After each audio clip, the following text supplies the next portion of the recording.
अपनी जाति बदल करके। और जब हॉस्टल मकान मालिक के लोगों को पता चल गया कि ये तो चमार है, कि ये क्या करके कि करे चबरा था अपन जात भागो भागो भागो। अब इस तरह का उनके साथ जब दुर्व्यवहार हो रहा था, तो तुलसीराम सोचे कि अस्सी घाट पर बैठ के क्यों न मैं गंगा में कूद करके जान दे दूं। देश काल और परिस्थितियों के कारण भारतवर्ष में कोई विवेकानंद, राजा राम मोहन राय, ज्योतिबा फूले, डॉक्टर बी.आर. अंबेडकर, राहुल सांकृत्यायन जैसे महापुरुषों ने जन्म लेकर मानव उत्थान के लिए विशेष योगदान देकर अमर हो गए। उन्हीं जैसे आजमगढ़ के धर्मपुर गांव में जन्मे तुलसी राम भी हैं। राजकमल द्वारा प्रकाशित डॉक्टर तुलसीराम की दो कृतियां मुर्दहिया और मणिकर्णिका ने उन्हें युग पुरुष बना दिया। कहा जाता है कि डॉक्टर बी.आर. अंबेडकर के बाद देश में कोई दूसरा दलित चिंतक पैदा हुआ तो वह नाम डॉक्टर तुलसीराम का है। उनकी कर्मठता योग्यता को देखकर कभी बसपा सुप्रीमो सुश्री मायावती जी ने इन्हें बसपा में शामिल होने का न्योता दिया था। बौद्धदर्शी, अंबेडकरवादी और कम्युनिस्ट योद्धा डॉक्टर तुलसीराम ने बसपा का आग्रह वैचारिक आधारों पर ठुकरा दिया। 13 फरवरी 2025 को डॉक्टर तुलसीराम की 10वीं पुण्यतिथि थी। उल्लेखनीय है कि डॉक्टर तुलसीराम का जन्म उत्तर प्रदेश के आजमगढ़ जिले के धर्मपुर गांव में 1 जुलाई 1949 को हुआ था, जिनकी मृत्यु 13 फरवरी 2015 को नई दिल्ली में हुई। आजमगढ़ की तहसील निजामाबाद के पास साहित्य से दोस्ती साथी जन सुविधा केंद्र पर भारतीय सांस्कृतिक सहयोग एवं मैत्री संघ इसकप उत्तर प्रदेश द्वारा डॉक्टर तुलसीराम की 10वीं पुण्यतिथि पर उनके द्वारा किए गए शांति और सौहार्द के कार्य के लिए उन्हें याद किया गया। डॉक्टर तुलसीराम बहुत ही गरीब दलित परिवार में पैदा हुए थे। बचपन से वे बहुत ही होनहार थे। पढ़ाई में उनकी लगन को देखते हुए कुछ सज्जनों के सहयोग से उन्होंने आजमगढ़ के डीएवी इंटर कॉलेज से इंटरमीडिएट की शिक्षा पूरी करके ग्रेजुएशन की पढ़ाई के लिए वे वाराणसी के बीएचयू में जाकर प्रवेश लिए। बीएचयू में पढ़ाई के दौरान ही डॉक्टर तुलसीराम राहुल सांकृत्यायन के चर्चित पुस्तक भागो नहीं दुनिया को बदलो पढ़कर कम्युनिस्ट पार्टी ऑफ इंडिया के सदस्य बन गए। डॉक्टर तुलसीराम भारत सोवियत मैत्री संघ इस्कस के पदाधिकारी भी बने। बीएचयू में शिक्षा के दौरान इनकी दोस्ती गोरख पांडे, विभूति नारायण राय जैसे लोगों से हो चुकी थी। शिक्षा के हर पड़ाव पर डॉक्टर तुलसीराम को कुछ सवर्ण साथी मिलते गए, जिसके कारण इन्होंने उच्च शिक्षा ग्रहण की। बीएचयू के बाद डॉक्टर तुलसीराम उच्च शिक्षा के लिए दिल्ली स्थित जवाहरलाल नेहरू विश्वविद्यालय पहुंचे, जिसे जेएनयू के नाम से भी जाना जाता है। डॉक्टर तुलसीराम ने जेएनयू से डॉक्टरेट की उपाधि लेकर जेएनयू दिल्ली में ही centre for Russian and Central Asian studies, school of international studies में प्रोफेसर और एचओडी के पद पर रहे और विश्व कम्युनिस्ट आंदोलन तथा रशियन मामलों के विशेषज्ञ थे। इंटरनेशनल बौद्ध आंदोलन, दलित राजनीति व साहित्य के ज्ञाता भी रहे। डॉक्टर तुलसीराम विश्व स्तरीय पत्रिका अश्वघोष के संपादक भी थे।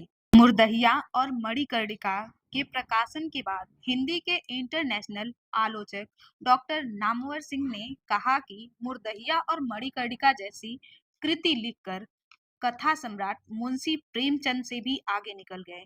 डॉक्टर नामवर सिंह ने यह भी कहा कि यदि आज डॉक्टर तुलसीराम जिंदा होते तो हम उनके पैर चूम लेते। डॉक्टर तुलसीराम के सामाजिक व राजनैतिक साथी कॉमरेड हरिमंदिर पांडे ने उनसे जुड़े कई किस्से सुनाए। आइए जानते हैं कॉमरेड हरिमंदिर पांडे जी ने अपने मित्र डॉक्टर तुलसीराम जी के बारे में क्या बोले।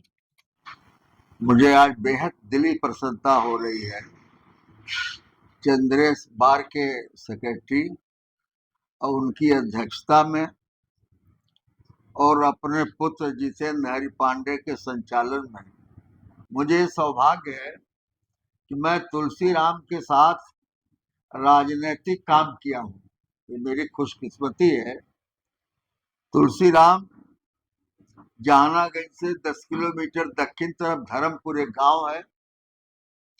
दलित थे और एक पंडित जी, ब्राह्मण कहिए, उनके बाप उनके हरवाए थे।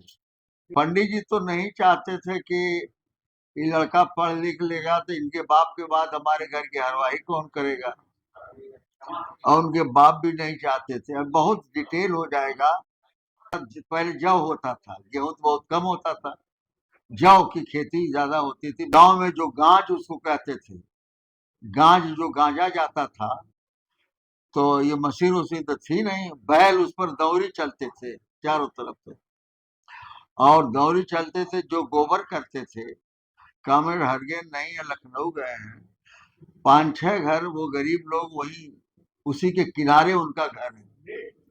और हमने खूब देखा है, मैं गांच के पास रात को सोता भी था, ठंडा लगता था, और वो औरतें आती थी, वो गोबर उठा करके ले जाती थी, धुलती थी, उसमें से जो अनाज निकलता था, फिर उसी को जाता में पीस करके वो खाते थे।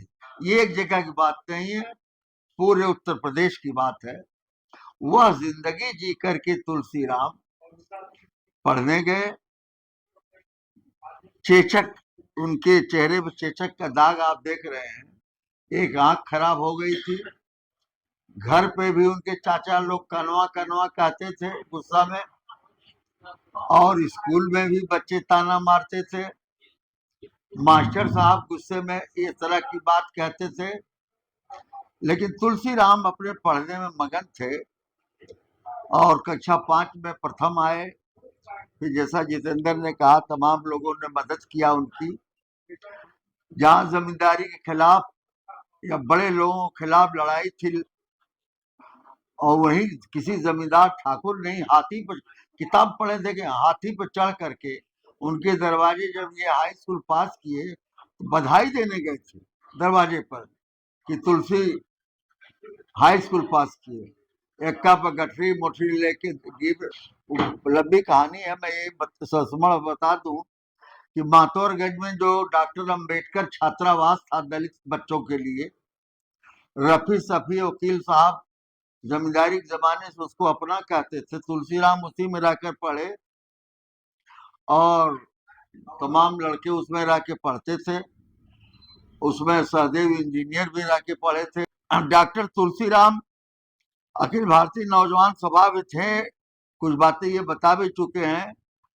आसफ अली रोड पर, 4/7 आसफ अली रोड पे हम लोग जब जाते थे तो तुलसीराम वहां नक्सलबाड़ी काट किहाड़ी, बीच में वो नक्सलाइट भी हो गए थे। मणिकर्णिका बनारस की जिंदगी पे है। जब उनको हॉस्टल नहीं मिल रहा था, विभिन्न कई हॉस्टलों में गए कि हम भाड़ा देंगे, अपनी जाति बदल करके। और जब हॉस्टल मकान मालिक के लोगों को पता चल गया कि ये तो चमार है, कि ये क्या करके कि करे चबराता अपन जात, भागो भागो भागो। अब इस तरह का उनके साथ जब दुर्व्यवहार हो रहा था, तो तुलसीराम सोचे कि 80 घाट पर बैठ के कि क्यों न मैं गंगा में कूद करके जान दे दूं। फिर उनको याद आया कि अरे, मैंने राहुल की ये किताबें भागो नहीं दुनिया बदलो बदलो तुम्हारी छह, बोलगास गंगा, ये सब पढ़ा हूं, मैं संघर्ष करूंगा। फिर तुलसीराम वहां पढ़ते हैं, और तुलसीराम भारतीय कम्युनिस्ट पार्टी बीएचयू के पार्टी में आते हैं। भारतीय कम्युनिस्ट पार्टी बीएचयू के ब्रांच सेक्रेटरी बनाए जाते हैं। उनको 30 रुपया महीना उत्तर प्रदेश पार्टी वेज खाने खुराक देती है। और उसके पहले लाल किताब रखने के चक्कर में पुलिस ने उनको जेल में डाला था। और उनके भाई राम अवतार जो जिंदा है, बाप गठरी मोटरी सीधा पिसान लेकर के गए थे जेल में मिलने, और तुलसीराम ने इनकार कर दिया कि नहीं, मैं आपसे नहीं मिलूंगा, आप जाइए, मुझे गांव नहीं जाना है। तुलसीराम का बाल विवाह हो गया था। तुलसीराम का पहले गठरी बच्चे रहते थे छोटे से, तब में बाल विवाह हो जाता था। जो तुलसीराम और राहुल जी का विरोध करने वाले लोग हैं, इस तरह की बात, तुलसीराम जब बालिग हुए, उनसे तो नहीं पूछा गया कि आपकी शादी घर वाले कर दिए थे। हम लोग पिछला कार्यक्रम किए थे, तब तक उनकी औरत जिंदा थी, घर वाली, और वो आई भी थी, लेकिन वो बाल विवाह का विद्रोह किए थे। राहुल ने बाल विवाह का विद्रोह किया था। अगर एक पत्नी को रख करके घर चलाए होते तो तुलसी राम नहीं होते।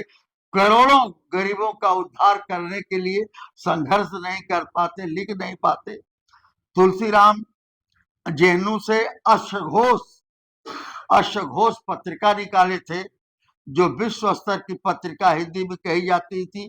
अंबेडकर पर, बुद्ध पर इस तरह के साहित्य वो रचना कर रहे थे। तुलसीराम का वो नक्सलबाड़ी कांड की हालत बहुत प्रचलित हुआ।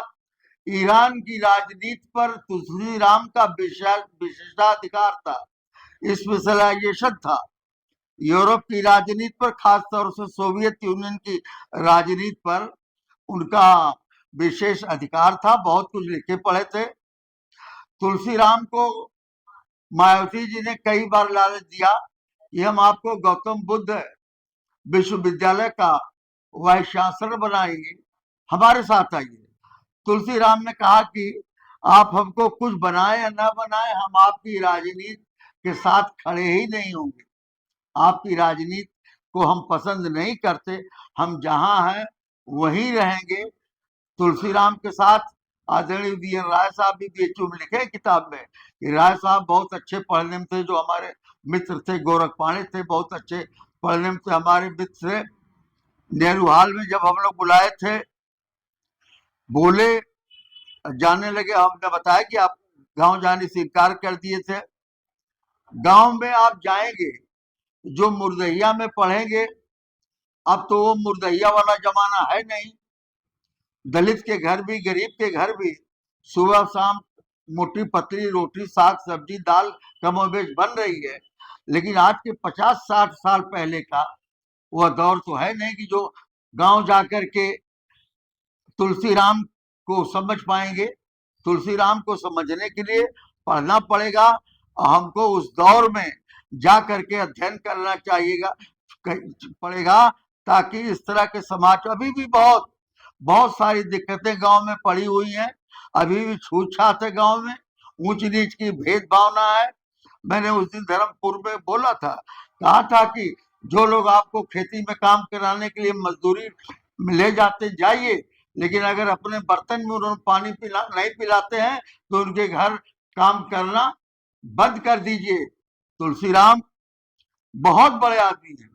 अगर तुलसीराम, जैसा इन्होंने बताया, तुलसीराम बहुत बड़े आदमी, अभी भी चाहे उर्दू का प्रगतिशील साहित्य हो, चाहे हिंदी का प्रगतिशील साहित्य हो, जिसको वर्ण व्यवस्था कहते हैं, साहित्य जैसे समाज में वर्ण व्यवस्था हावी है, उसी तरह से साहित्य में, अदब में भी बड़े लोगों के घरों से, चाहे शिया हो चाहे सुन्नी हो, अगर बड़े लोगों के घर के लोग प्रगतिशील हुए, तरक्की पसंद हुए, कौम मुल्क के लिए लड़े, तो उनकी चर्चा बहुत है।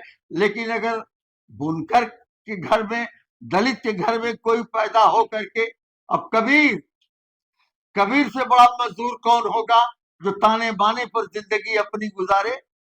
रैदास की जयंती मनाई गई कल। रैदास एक भागी विद्रोही संत हुए हैं दलित समाज में।